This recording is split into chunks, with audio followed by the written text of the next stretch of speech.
E eu queria que você abrisse comigo agora a tua Bíblia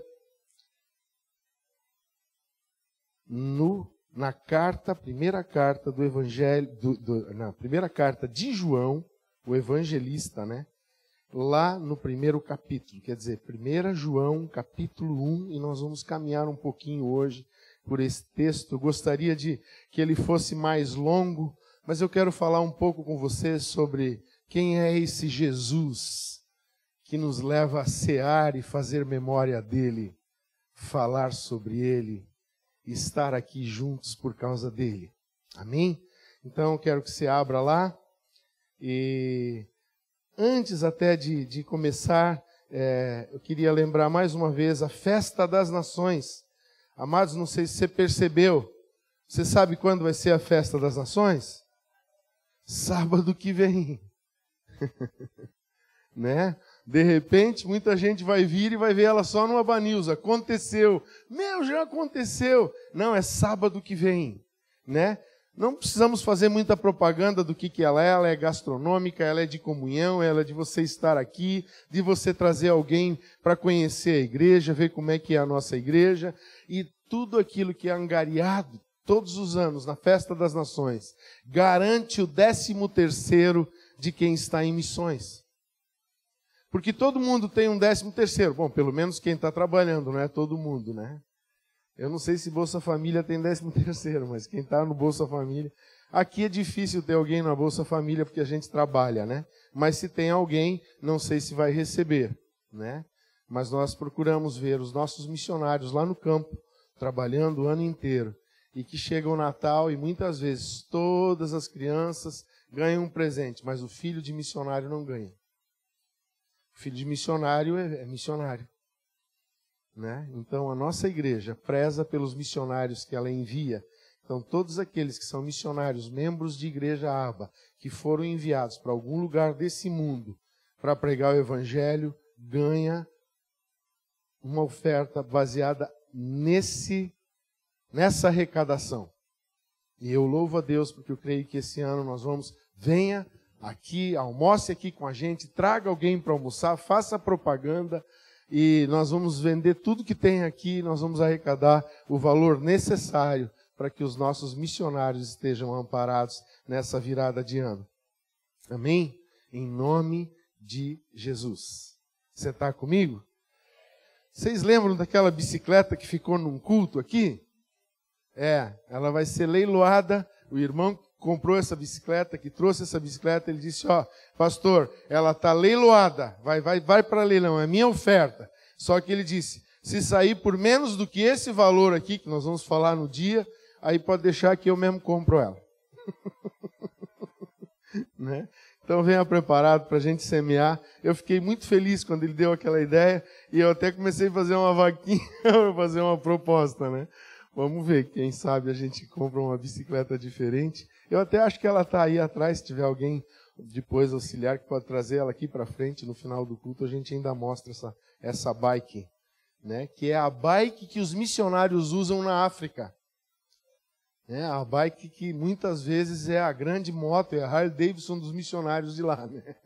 Então você pode vir aqui comprar e depois passear com essa bicicleta, ela é muito linda, é muito boa. Amém? Você achou o texto? Então vamos ler juntos. Eu vou ler a primeira epístola de João, no capítulo 1. O título é Prólogo, o verbo da vida e a comunhão com Deus. O que era desde o princípio, o que temos ouvido, o que temos visto com os nossos próprios olhos e o que contemplamos, e as nossas mãos apalparam, com respeito ao verbo da vida, e a vida se manifestou, e nós a temos visto, e dela damos testemunho, e vô-lo anunciamos, a vida eterna, a qual estava com o Pai, e nos foi manifestada. O que temos visto e ouvido anunciamos, também a vós outros, para que vós igualmente mantenhais comunhão conosco. Ora, a nossa comunhão é com o Pai e com o Filho Jesus Cristo. Estas coisas, pois, vos escrevemos para que a nossa alegria seja completa. Aí tem um subtítulo de novo e diz, Deus é luz. o pecado, a confissão, o pecado, a propiciação. E diz assim: ora, a mensagem que da parte dele temos ouvido e vos anunciamos é esta, que Deus é luz e não há nele treva nenhuma. Se dissermos que mantemos comunhão com ele e andarmos nas trevas, mentimos e não praticamos a verdade. Se, porém, andarmos na luz, como ele está na luz, mantemos comunhão uns com os outros, e o sangue de Jesus, seu Filho, nos purifica de todo o pecado. Se dissermos que não temos pecado nenhum, a nós mesmos nos enganamos, e a verdade não está em nós. Se confessarmos os nossos pecados, ele é fiel e justo para nos perdoar os pecados e nos purificar de toda injustiça. Se dissermos que não temos cometido pecado, fazemo-lo mentiroso e a sua palavra não está em nós.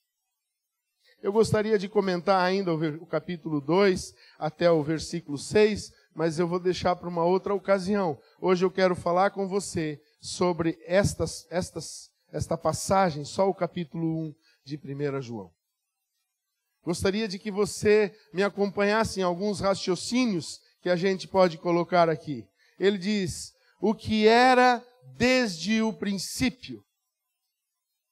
Ele está dizendo, aquele que sempre existiu. O verbo vivo não foi criado. Ele é coexistente com Deus.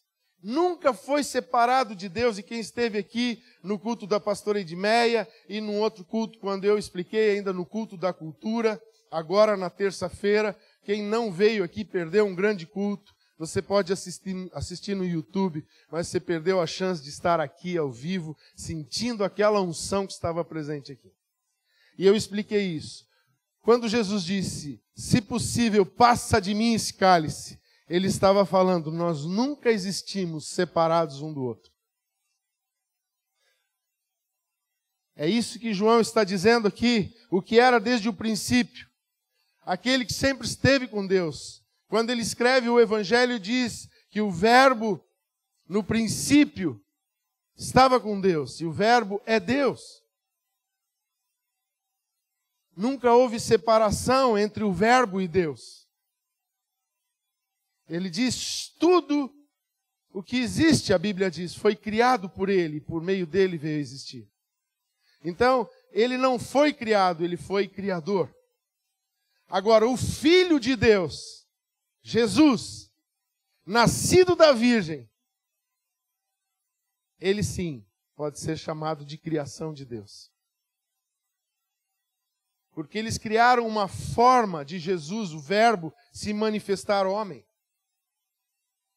Por isso essa doutrina, esses tempos atrás eu cheguei em casa e tinha lá 3 mulheres querendo ensinar a doutrina da Bíblia para minha sogra e para algumas visitas que ela tinha.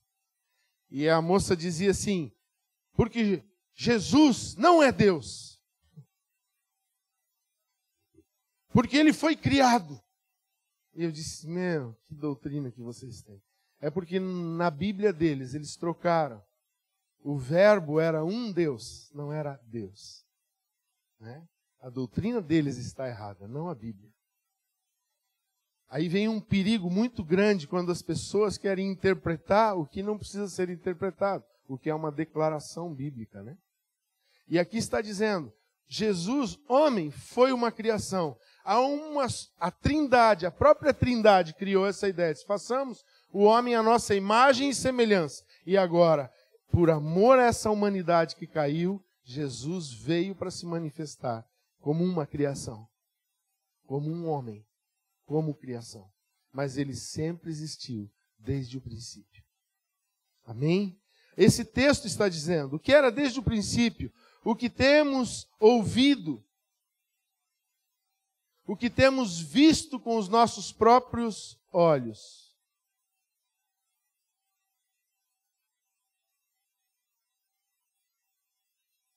Quando ele diz isso, ele está dizendo assim, aquele que se fez humano como nós, que foi visível aos olhos humanos. Não foi uma manifestação de uma visão, de um holograma ou de uma aparição qualquer. Não, alguém que andou no nosso meio, que foi visto por todas as pessoas que viviam naquela época, que cruzaram por ele, viram ele. Até mesmo os que não creram nele, ou que nada entenderam do que estava acontecendo. Passando Jesus, viam Jesus. Muitas pessoas, e isso já começou no 2º século, quando os pais da igreja entraram em embates doutrinários com aqueles que criaram o gnosticismo, dizendo, não, na verdade Jesus não veio em carne. Ele só foi uma ideia espiritual que queriam transmitir para nós o que Deus pensa. Não, mas Jesus não era uma ideia que se pregava. Jesus era um fato, um homem que pisou a face da terra. Ele não é uma ideia religiosa. Ele é a manifestação em carne. Por isso diz a Escritura, quem não confessa que Jesus veio em carne, não é de Deus. E que se você quer provar um espírito para ver se ele é de Deus, você diz, diga que Jesus veio em carne. Porque aquele que não confessa Jesus em carne é do diabo. Ele encarnou. Ele veio e se fez homem. A Escritura diz, ele se humanizou. Há uma tradução para esse texto de João, quando diz que o verbo se fez carne, diz, o verbo se tabernaculizou. Ele habitou num tabernáculo de carne. Não um templo feito por mãos de homens, mas feito por Deus. Ele se fez carne. Ele sentiu dor, ele sofreu tudo. E como homem, como humano, decidiu ser servo. E como servo, foi obediente até a morte da cruz. É desse Jesus que João está falando nesse texto.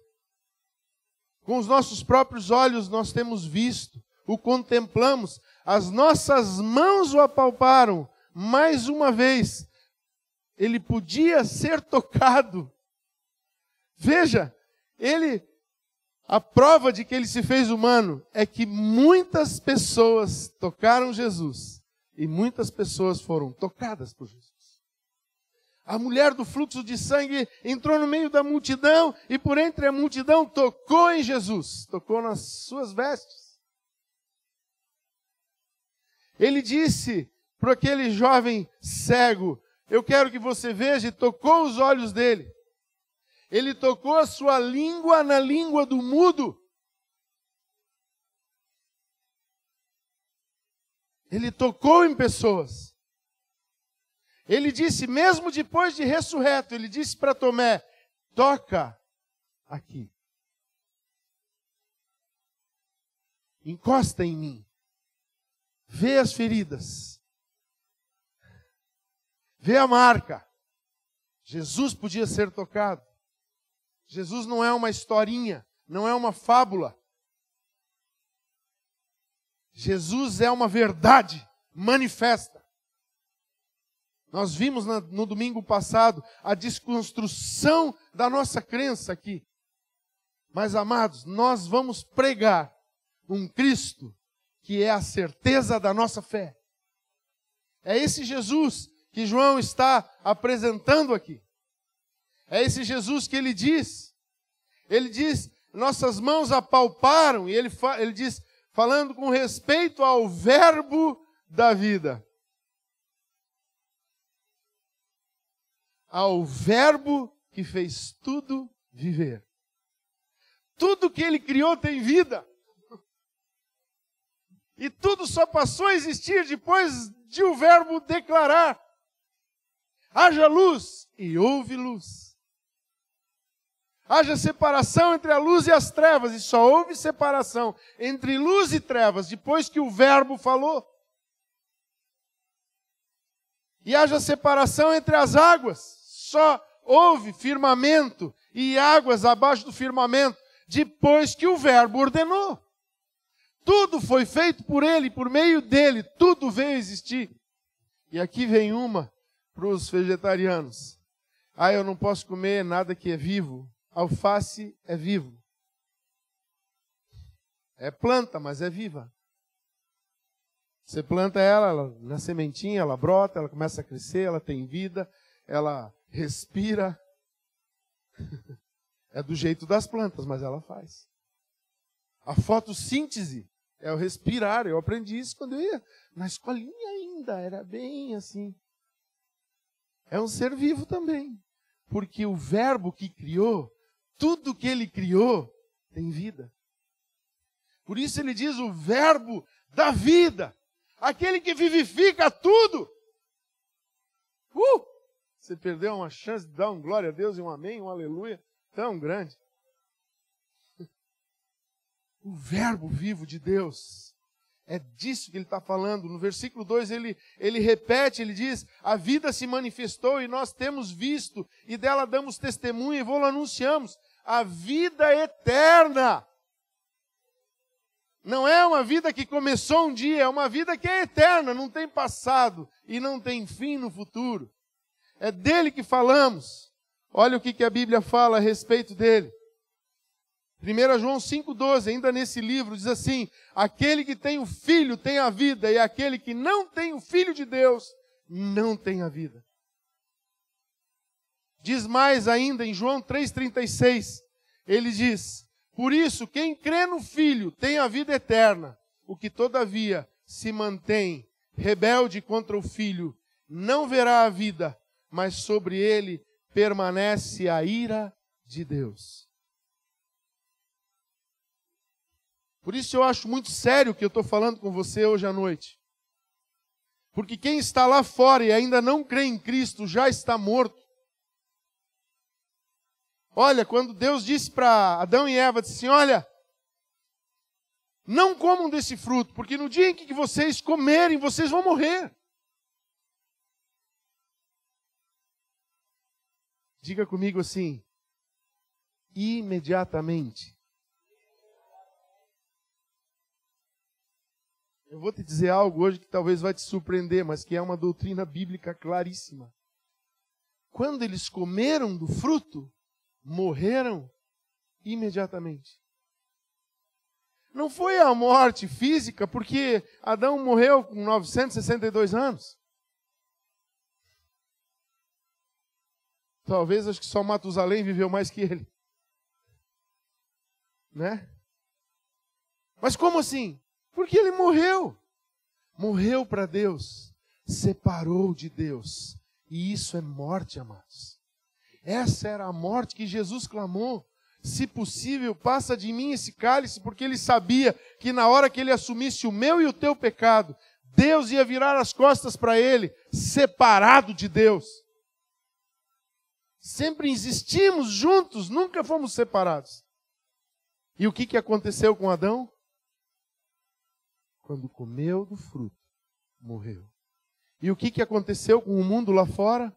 Um pecou, todos pecaram. E estão destituídos da glória de Deus. Ah, pastor, mas Deus é amor. Deus não vai condenar as pessoas assim. Amado, ele não precisa condenar. Já estão condenados. Já foram condenados. Observe o que diz esse texto. Eu quero abrir com você.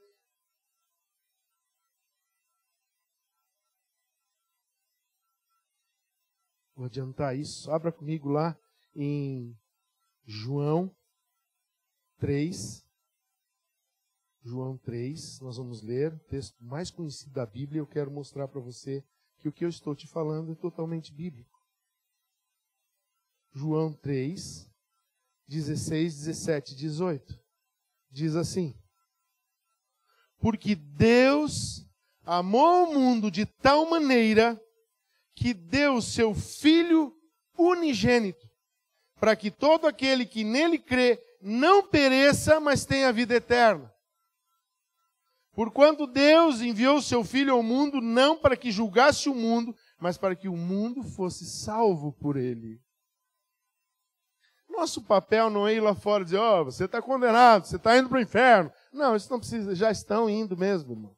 O nosso papel é ir lá pregar a boa nova. Jesus veio e ele é a chance para você ser ressuscitado.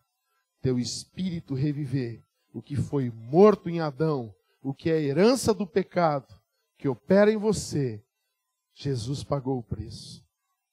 Olha o que diz o versículo 18. O julgamento é este. A luz veio ao mundo e os homens amaram. Quem crê, o 18 primeiro. Quem crê nele não é julgado. O que não crê já está julgado. Porquanto não crê no nome do unigênito Filho de Deus. O mundo já está condenado, amados.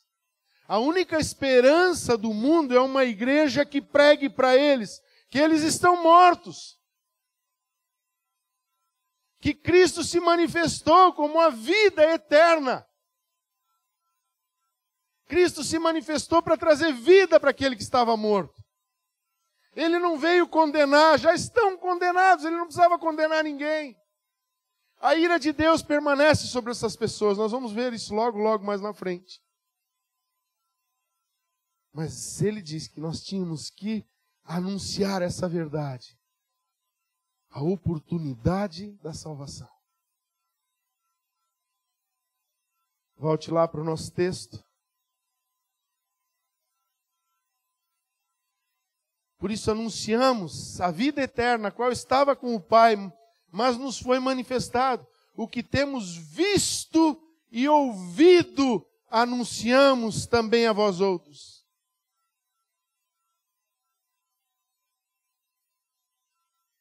João estava dizendo assim, nós não pregamos o que nós achamos.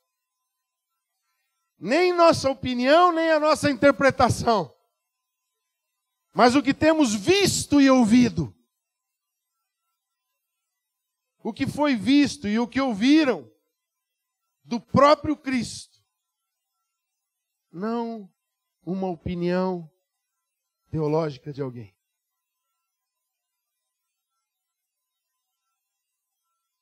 Mas o que Cristo manifestou. É isso que nós pregamos, ele disse. Ele disse mais, para que vós igualmente mantenhais comunhão conosco. Ora, a nossa comunhão é com o Pai e com Jesus Cristo, seu Filho. Comunhão, amados.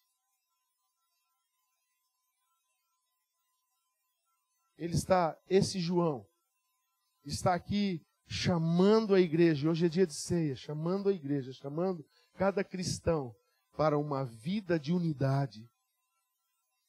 Ele é o único evangelista que registrou a oração sacerdotal de Jesus. Ele é o único dos evangelhos que traz a oração que Jesus fez pela igreja. Está lá em João 17. E olha o que ele cita nessa oração, versículo 11 de João 17. Já não estou no mundo, mas eles continuam no mundo, ao passo que eu vou para junto de ti, Pai Santo. Guarda-os em teu nome que me deste, para que eles sejam um, assim como nós.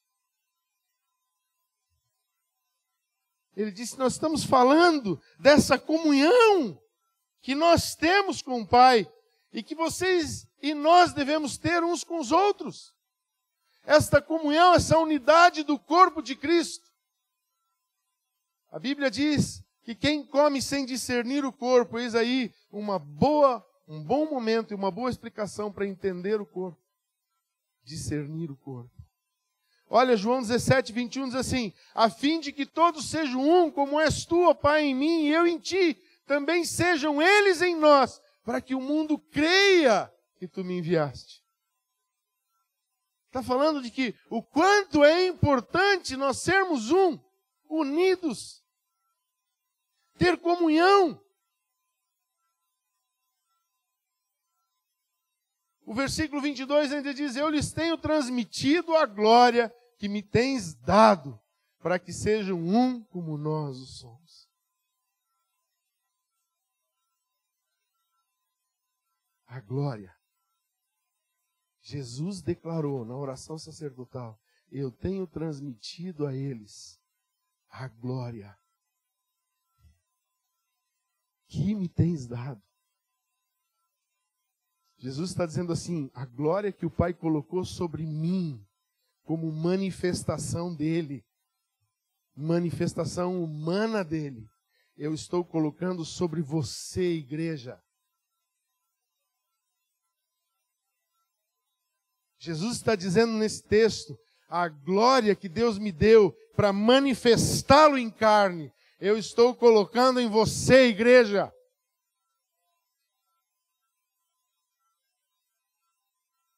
Cadê a irmã Eliane? É verdade, né, irmão? Nossa conversa, você vê? Eu vou falar mais uma vez.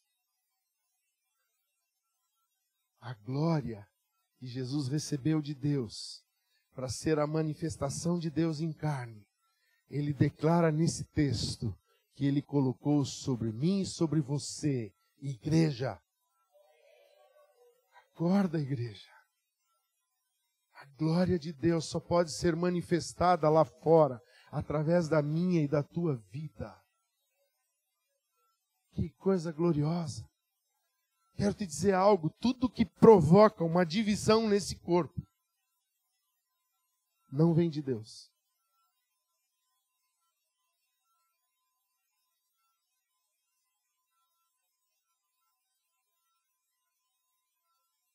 Depois de você ler esse capítulo e ver o que Jesus orou e o quanto ele padeceu, de tal maneira nos amou, que deu a sua vida na cruz, para nós causarmos divisões? Não, amado. Cuidado com a tua briga em casa. Tem um testemunho que o Reinhard Bonnke editou de um pastor lá da Nigéria, se não me engano, que morreu. Ele esteve no inferno. E ele ressuscitou, esteve no céu também, né? Ele ressuscitou. E uma das coisas que ele falou, uma das coisas mais graves que existe na terra é gritaria, brigas e porfias.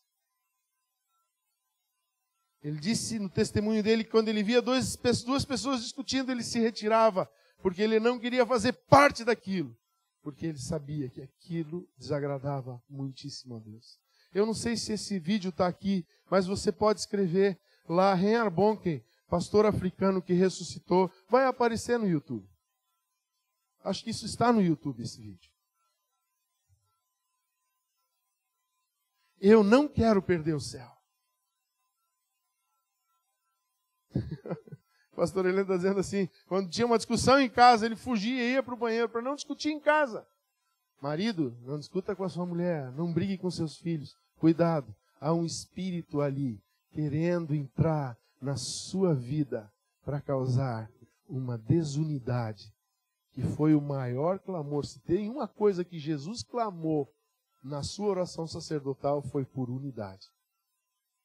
E João está dizendo aqui, para que a nossa comunhão, mantenhais comunhão igualmente. Ora, a nossa comunhão é com Deus, o Pai, com seu Filho Jesus Cristo, essas coisas, pois vos escrevemos para que a nossa alegria seja completa. Amado, se você quer viver uma vida de alegria, busque a comunhão. Busque a unidade. Se preocupe com o irmão. Eu acho interessantíssimo esse texto, porque Deus amou o mundo de tal maneira. Quando você conseguir olhar para as pessoas perdidas lá fora, com o espírito dessa oração, ou dessa palavra, de tal maneira. Esse vizinho alcoólatra, Deus amou de tal maneira. Essa pessoa que só fica fazendo coisas erradas na rua, essa pessoa que peca, esse adúltero, esse coitado que está escravo de alguma droga, Deus o amou de tal maneira que deu seu filho por ele. Será que nós conseguiríamos amar essa pessoa? Aquela pobre mulher que está escrava da prostituição, aquele pobre homem que está escravo da prostituição na rua, se vestindo de mulher para vender seu corpo. Será que nós conseguiríamos amá-lo de tal maneira Olha que interessante esse texto. Está aqui em João, você vai virar uma página. Eu li o primeiro texto, né? João 3,16. Que diz: porque Deus amou o mundo de tal maneira, para que todo aquele que nele crê, né, que deu seu Filho unigênito, para que todo aquele que nele crê não pereça, mas tenha vida eterna. Continua em 1 João 3,16, se você está lá, você pode ler comigo, e diz assim: nisto conhecemos o amor, que Cristo deu a sua vida por nós, e nós devemos dar nossa vida pelos irmãos. É o Espírito de Deus que move isso em você. É o Espírito de Deus que move isso em mim. Só quem tem o Espírito de Deus pode dar.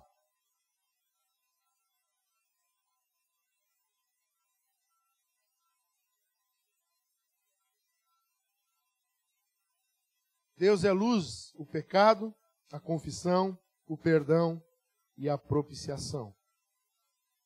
Ele continua escrevendo, ele diz: olha, a mensagem que da parte dele temos ouvido e vos anunciamos é esta: que Deus é luz e não há nele treva nenhuma. Amados, Deus é luz e não há nele treva nenhuma. Tiago, o apóstolo, diz: Deus não pode ser tentado porque ele não tenta ninguém. Deus não comete pecados, amados. Deus matou fulano. Não, Deus decretou já, na sua soberania, quem fizer isso, colherá aquilo. E quem fizer este outro, colherá aquele outro. E ele só vela para que a sua palavra se cumpra. Mas ele nunca matou ninguém. Nunca odiou ninguém. Não criou o mal para fazer o mal e não faz o mal a ninguém. Faz as pessoas colherem o que semeia. Porque ele vela pela sua palavra para cumpri-la. Mas não há trevas em Deus, amado. Não há trevas em Deus. Não há treva nenhuma nele. Não existe nada que a gente possa dizer mais. Tu também fizeste tal coisa, ele vai dizer: oh, não me conhece. Não há nele treva nenhuma. Se dissermos que mantemos comunhão com ele e andarmos nas trevas, mentimos e não praticamos a verdade. Se nós dissermos que andamos, que mantemos comunhão com ele,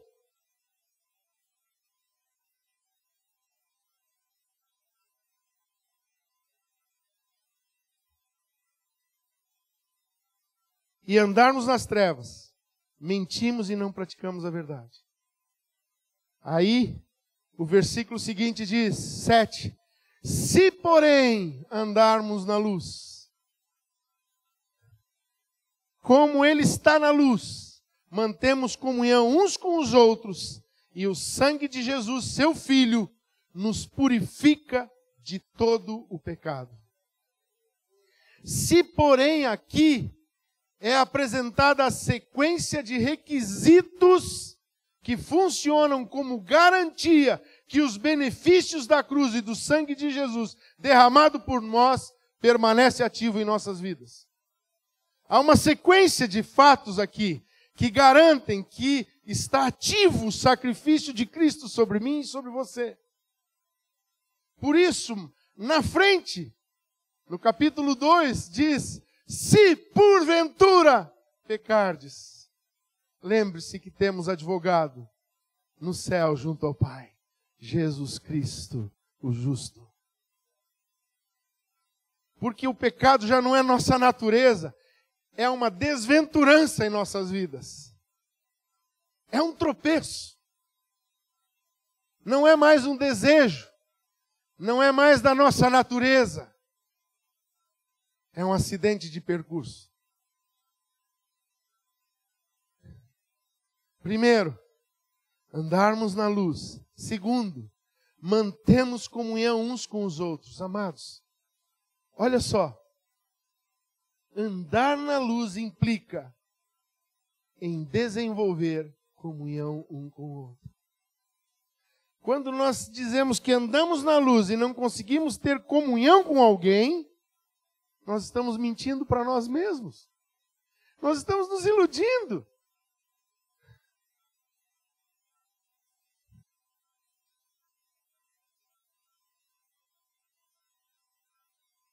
Presta atenção. Ele está dizendo aqui que nós devemos tomar atitudes com relação a isso. Nosso andar tem que ser um andar segundo a luz do Espírito Santo.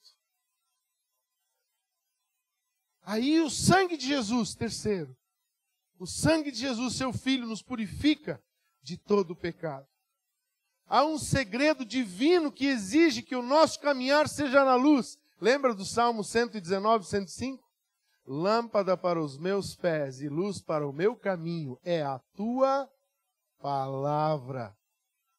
Tão bem explicado pela pastora Edmeia, né? A lâmpada da virgem desposada não pode se apagar até a chegada do noivo. A lâmpada é a palavra, cheia de azeite, cheia do Espírito Santo. Quer dizer, a palavra que é revelada pelo Espírito Santo.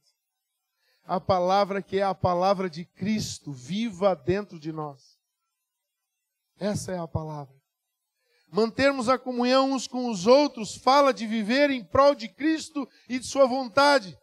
Para ser corpo, devemos estar ligados uns aos outros. Se um dedo for tirado do corpo, ele não será mais corpo. Companheiro, perdi esse dedo.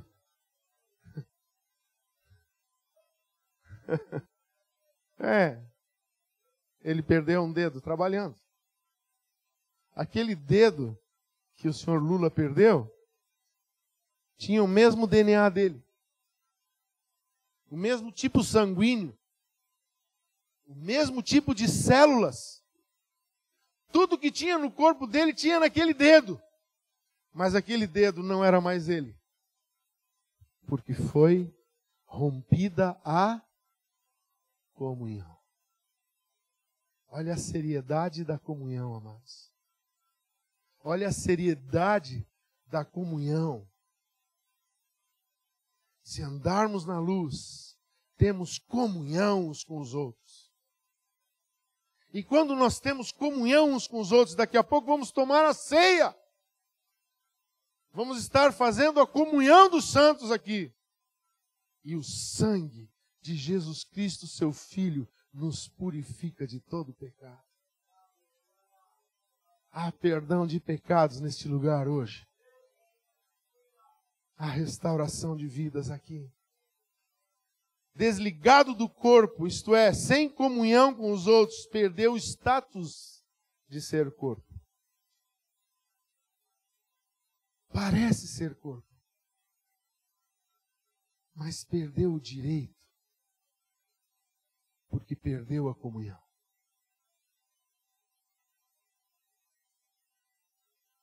O destino do corpo sem dedo é continuar vivo. O destino do dedo sem corpo é morrer, fenecer, necrosar, apodrecer.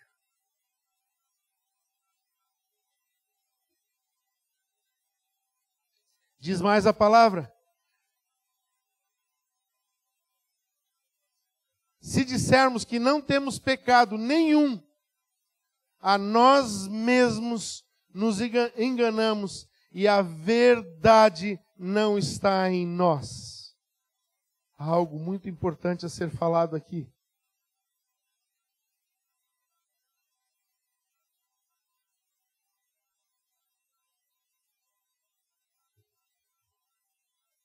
Falar do arrependimento agora. Essa frase indica que se nós não reconhecermos o fato e a necessidade de nos arrependermos dos nossos pecados, nos enganamos a nós mesmos. Observe o que eu vou dizer agora. sem arrependimento, que é o reconhecimento do nosso próprio pecado, além do fato de herdarmos a natureza pecaminosa de Adão, o nosso pecado.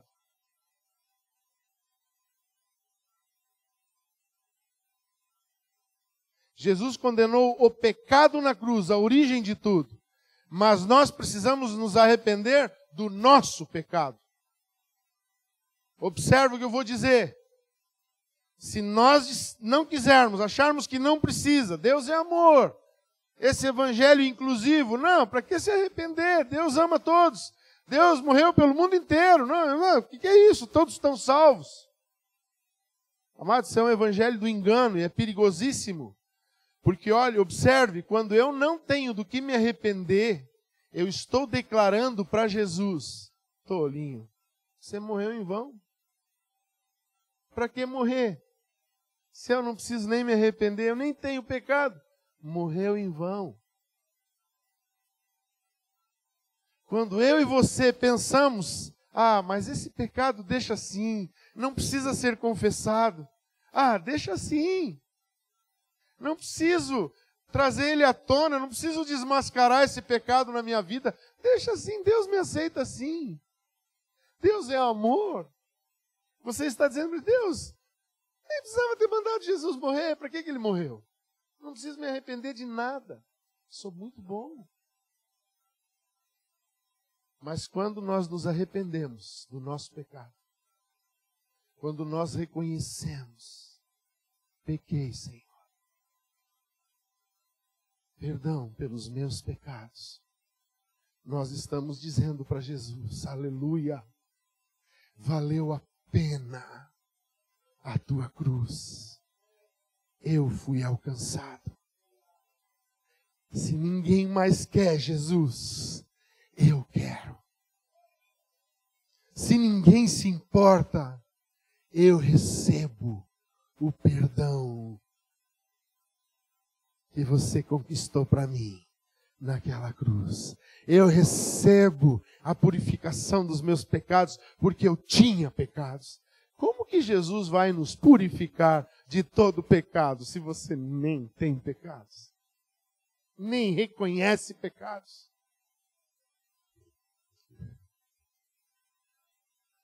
A Bíblia diz em Romanos 3, da parte bem em diante, mas diz assim, seja Deus verdadeiro e mentiroso todo homem, segundo está escrito, para seres justificados nas tuas palavras e venhas a vencer quando fores julgado. Que texto, amado. Pinta na tua palavra. Romanos 3, 4.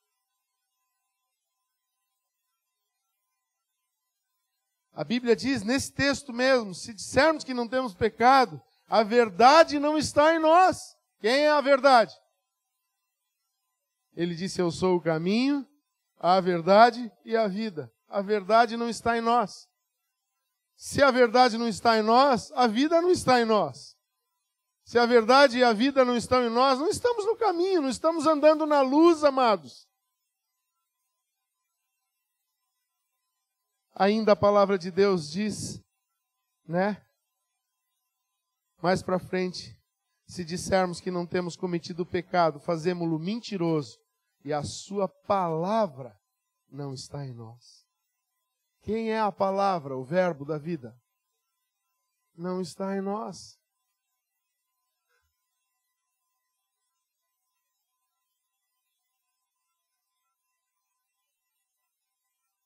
Se confessarmos os nossos pecados, Ele é fiel e justo para nos perdoar os pecados e nos purificar de toda injustiça.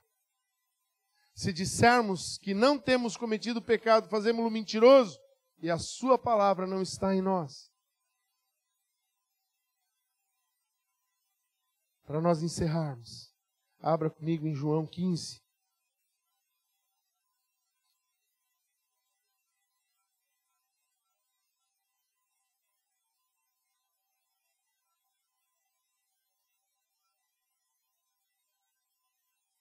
Nós vamos ler do 4 até o 7.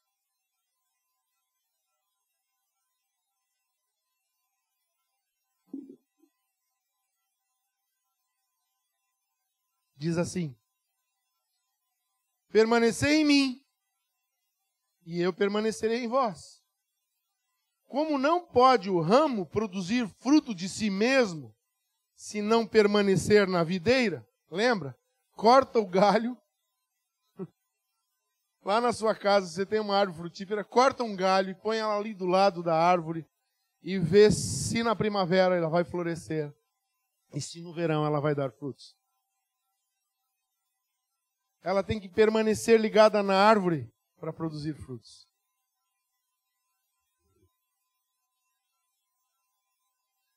Como não pode o ramo produzir fruto de si mesmo, se não permanecer na videira, assim nem vós o podeis dar, se não permanecerdes em mim. É Jesus que está falando, amados. Eu sou a videira verdadeira. Vós os ramos. Quem permanece em mim e eu nele, esse dá muito fruto. Porque sem mim nada podeis fazer. Se alguém não permanece em mim, será lançado fora, à semelhança do ramo, e secará, e o apanham, e lançam no fogo, e o queimam. Se permanecerdes em mim, e as minhas palavras em vós, pedireis o que quiserdes, e vos será feito.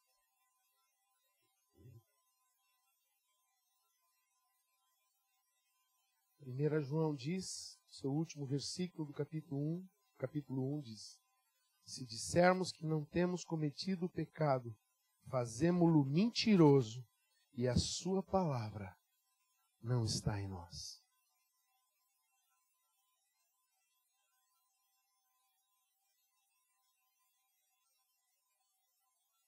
Queria convidar o louvor a chegar aqui.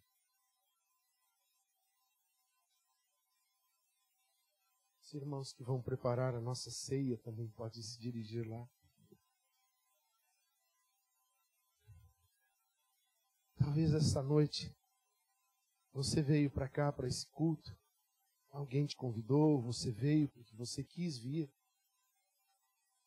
Mas você não está ligado em Jesus. Você não tem comunhão com Ele.